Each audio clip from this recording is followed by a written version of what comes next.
and welcome to this episode of the James Donald Forbes McCann Catamaran Plan. I'm James Donald Forbes McCann, coming to you live from my podcast studio, or what was my podcast studio until quite recently. As if you're watching the the visualized component, you will be able to tell this is now a bedroom. Someone had to move in. You know, it's very nice to get the opportunity to give someone else a place to stay. After so many people have given me and my family a place to stay during our time in America, which temporarily is coming to an end. That's right, special tour announcement of Australia. Now, it's happening right now. Can you believe it? The special Australia announcement tour. This is just the announcement. Tickets go on sale 4th of July. Independence Day, more like James Donald Forbes McCann Catamaran Plan live tour. Actually, it's not the Catamaran Plan live tour. It's just me doing stand-up comedy. But it's all for the greater nexus, if that's the word that I'm looking for. The synthesis. Anyway, 4th of July, stand-up comedy tour of Australia will be on sale, but I'm announcing it now. I'm coming to these cities. I'm coming to Adelaide, Perth, Brisbane, Melbourne, and Sydney. And I got dates for all of them to announce right now. On the 24th of July, I will be in Adelaide. We've already sold out 2 shows in Adelaide. Wow. What a joy that. I mean, that was not the position I was in before going to America. Things done changed. These tickets, if Adelaide is any indication, whoa, they will be selling out lickety-split. So Adelaide, new show added. A 3rd show in Adelaide now has been added for the 24th of July. That's the 24th of July. I'll be doing a show downstairs at the Rhino Room in the Drama Llama, it's called, in the Rhino Room complex. It's one of my very favorite places in the world to do comedy. And I look forward to doing comedy there. Then, the next day, on a Thursday, the 25th of July, I'm flying out to Perth, where I will be at the Oasis Comedy Club, one of the best comedy clubs in the country. And that goes for all of these, if I don't say it for the other ones. The Oasis Comedy Club, run by my good friend Brendan, and I'm looking forward to getting over to Perth. I'm saying, oh, you beautiful Perth people. Personalities. Anyway, I won't ramble on too much. I'll ramble on in a moment. I'll just tell you what all the dates are. The 31st of July, I'll be in Brisbane at the Sit Down Comedy Club. It's got a very high stage and a freaky head on the wall. It was the first place I went to go and do gigs in Brisbane, and I was so poor, and they paid me, but the money hadn't cleared for a couple of days. I had to walk to the airport. I don't know if I've told that story on this. I must have. You get a couple drinks in me in Brisbane, and I tell you the story about how I walked from Paddington to the airport, and like a big spaz.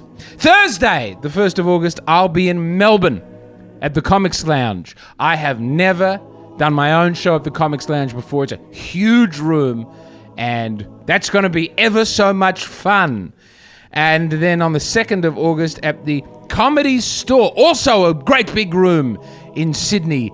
So that's, once again, that's Adelaide, Perth, Brisbane, Melbourne, Sydney, on sale, 4th of July. What about the places you're not going to, James? Why aren't you coming to Canberra? Well, I hate Canberra. It makes me feel like I'm going to commit suicide every time I'm in Canberra. It's a bizarre, utopian, sad, cold place, and I don't want to go there. Also, we don't, I think, have enough listeners to make going there worth. I mean, if I was really popular there, I'd brace through the difficulties and I'd go there. But man, just in general, if I can avoid Canberra, I tend to. Wagga Wagga sadly won't be at Wagga Wagga. I hope to see some Wagga Wagga people at a wedding in Adelaide.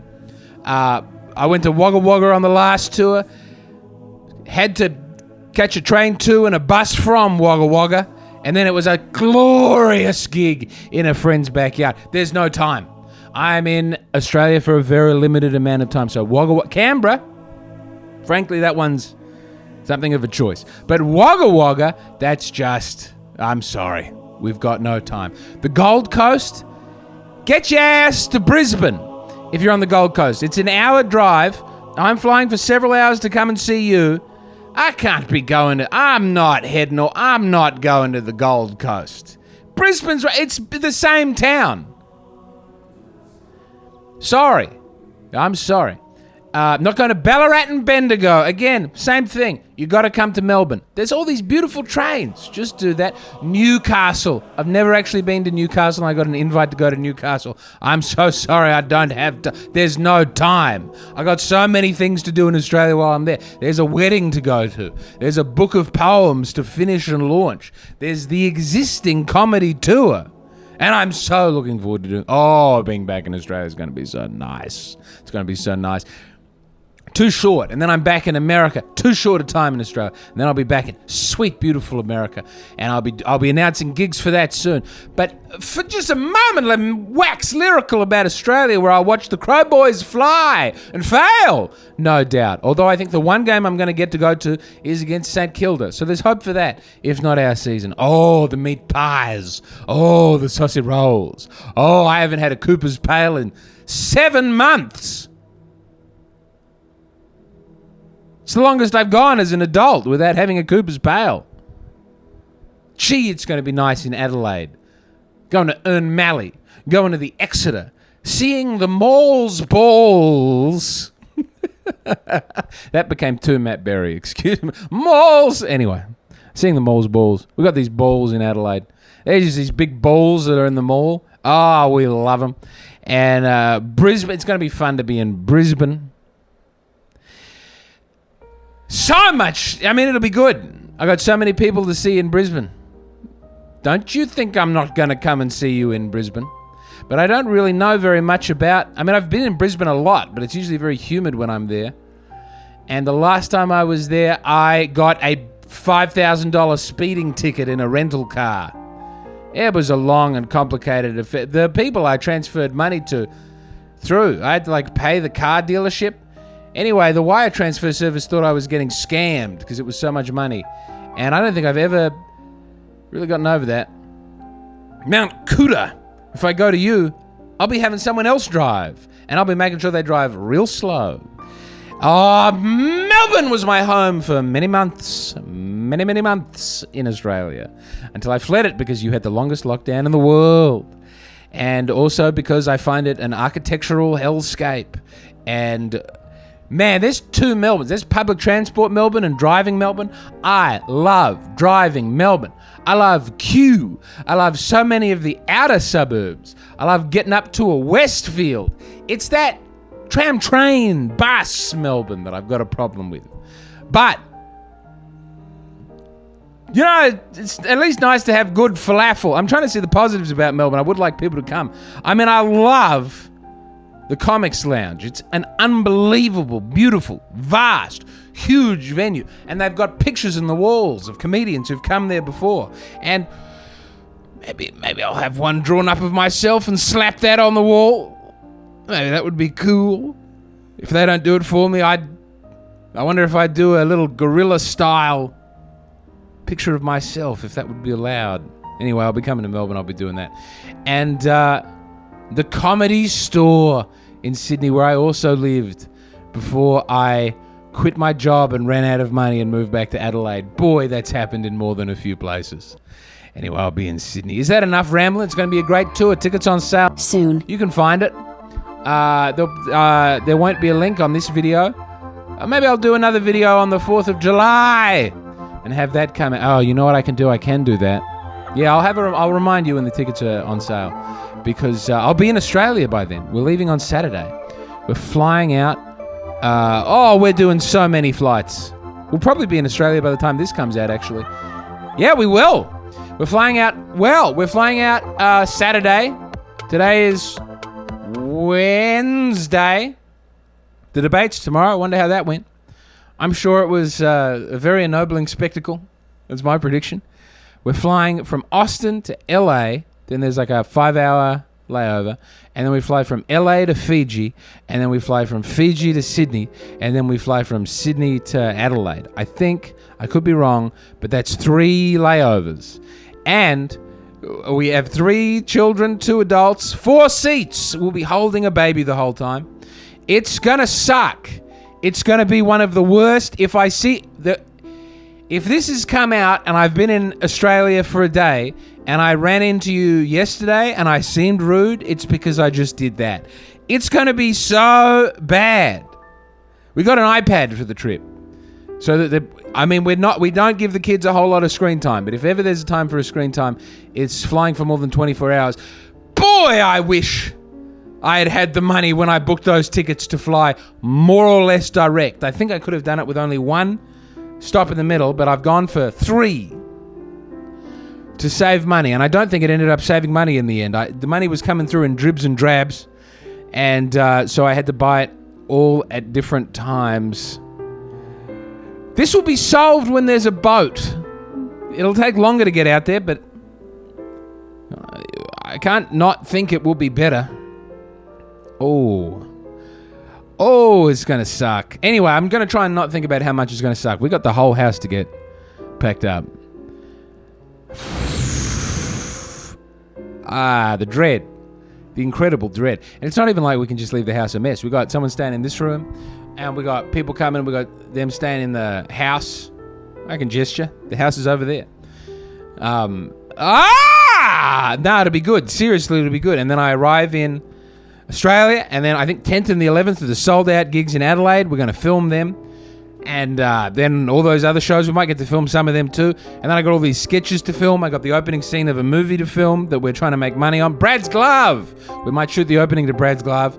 I got the music video to film. It's going to be great. It's going to be great. It's going to be a busy time. I've got an Airbnb near some friends of ours, the Glashes. And when we lived in Adelaide, if you go back and listen to the podcast, you'll hear we were living next to the Glashes. And it was an unbelievably happy time. So even though getting an Airbnb there for a month was... we could have had just a normal Airbnb probably and flown more or less direct. But that is the sacrifice that I'm willing to put my wife and children through to live near the Glashes. And frankly, my wife and children, it's for my wife and me. As much as it's for me, and it is for me, it's for them as well, because the wife doesn't drive, and we'll just get to walk over to the Glashes home. It'll be so beautiful. And also, it's a big enough Airbnb that we might be able to have a 4th of July barbecue. Won't that be absolutely something? Sipping on some Bud Heavy in the cold. Yes.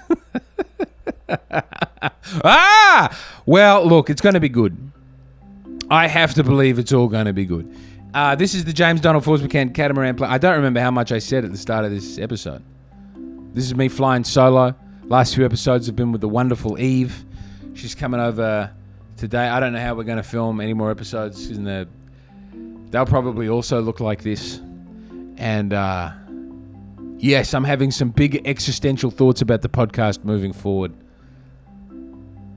But my biggest thought is how well it's going, frankly. We're trying to buy a boat. That's the whole point. If you go back and you listen to other episodes of this podcast, I think you'll find it's about trying to buy a boat. $500,000 is the amount of money we're trying to get. I'm going to give you a brief cost breakdown of how I'm planning on paying for that boat. Step number 1, add 1,000 extra shows in Adelaide.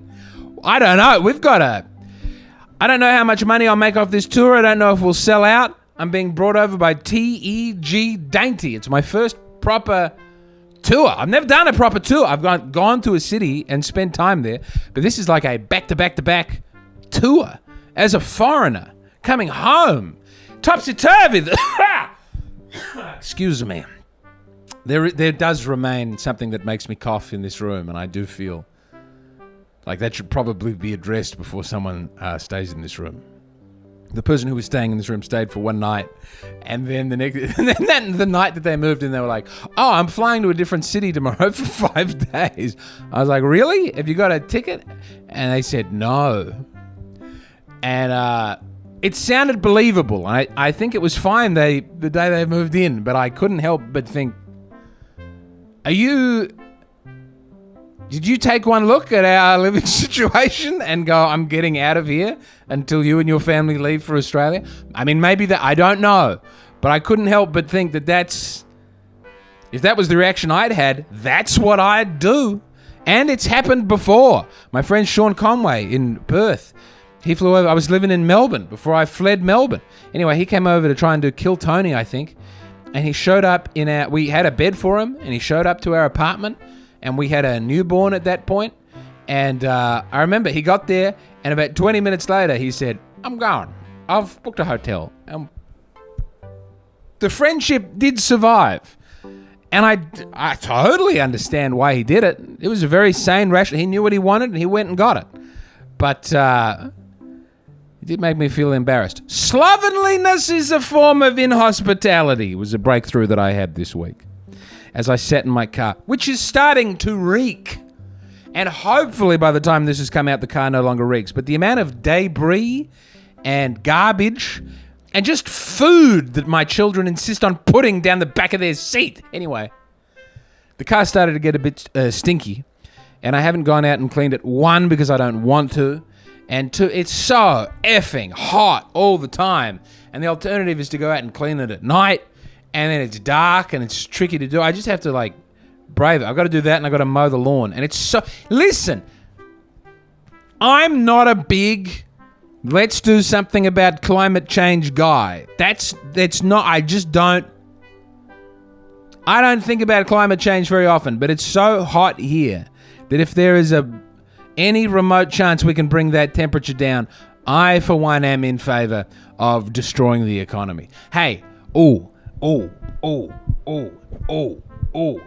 here's a thought I had this week. You know how apparently sea levels are rising?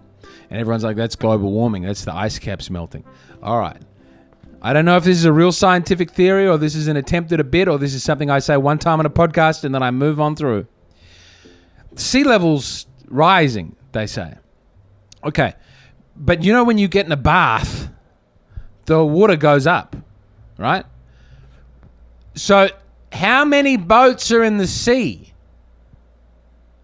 How much infrastructure have we put into the sea? How much extra stuff now is in the ocean? And could that be making it go up? Like if we all of a sudden, if we took all the boats and underwater cables and underwater bridges and submarines, if we took everything out of the ocean, would the sea level come back down to where it was before? Because it's not gone up very much. I think it's gone up like a few centimeters. And we got I know the ocean's very big. We just got so many boats in the ocean. Has anyone looked into that? All I'm asking is, has anyone been looking into that? Because maybe that's a factor. All right. And here's the other thing I thought about with the ice caps melting. When you freeze something, it gets bigger, right? Like water gets bigger when you freeze it. So surely, and most of the icebergs and ice caps are underwater. So actually, if they melted, wouldn't that make the ocean more small? Like you get a beer and you pop it in the freezer and the bottle explodes, right? So I think it would also stand to reason that if you had an ice cube at full freeze in the freezer and you took it out and let it melt, it would go down, right? Hello? I've never even heard anybody talk about these theories. Man, I am going to film some interviews when I'm in Australia, and I was thinking of interesting people. Maybe I'll get a climate scientist on, and they can help me with some of my theories. What will probably happen is they'll go, no, James, that's silly, and they'll explain some ways in which I'm wrong. But wouldn't it be... Man, can you imagine how good an episode of the James Donald Forbes McCann Catamaran Plan that would be if I had my idea, and then they went, fuck. I never thought of that. And then they make a call to Science HQ and they said, there's too many boats in the water and ice melting should get smaller. What have we been doing? And then people just come out and they go, yeah, that's all nonsense. That's my hope. There's a slim chance it will slim. I mean, I remember I was obsessed for a while with the concept of subterranean ear luxury, which is like when you go up in a plane or whatever, the pressure builds in your ears and your ears get uncomfortable. So my thought was if you went down, if you went subterranean, if you went deep, say underwater, would your ears get more comfortable than you could possibly imagine? And then someone who knew about diving told me about this thing called the bends, and apparently that doesn't happen at all, and it's very bad. But still, the subterranean, maybe if we just went down in a hole, Do we ever go down in a hole that far? Is there a hole as deep as planes go up? That's the sort of thing we'll be finding out here on the JDFMCP. Anyway, that's really all I wanted to... So I got everything done that I wanted to say in the first couple of minutes. I'm doing a tour of Australia. I'm going back home. I'm not looking forward to the flight. And once again, those dates. Adelaide, 24th of July. Perth, 25th of July. 31st of July is Brisbane. August the 1st is in Melbourne and August the 2nd is in Sydney. And maybe that's all we need to do to sell enough tickets to buy a boat. It's not. We would need to add extra shows. And I don't know that I can because the shows are all very tight. Adelaide, so nice and easy to add extra shows. The other places, I got flights in, flights out. I don't know that there's much I can do. So get them tickets.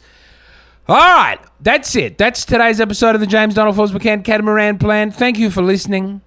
Really an old school, sitting in a weird position, having a panic attack type episode today. Will be interesting to see how it goes. I sat cross-legged for so long that my legs have gone numb. It's time for me to end the podcast, but I don't want to get up and feel the pins and needles. So I guess I'll just keep talking for a minute.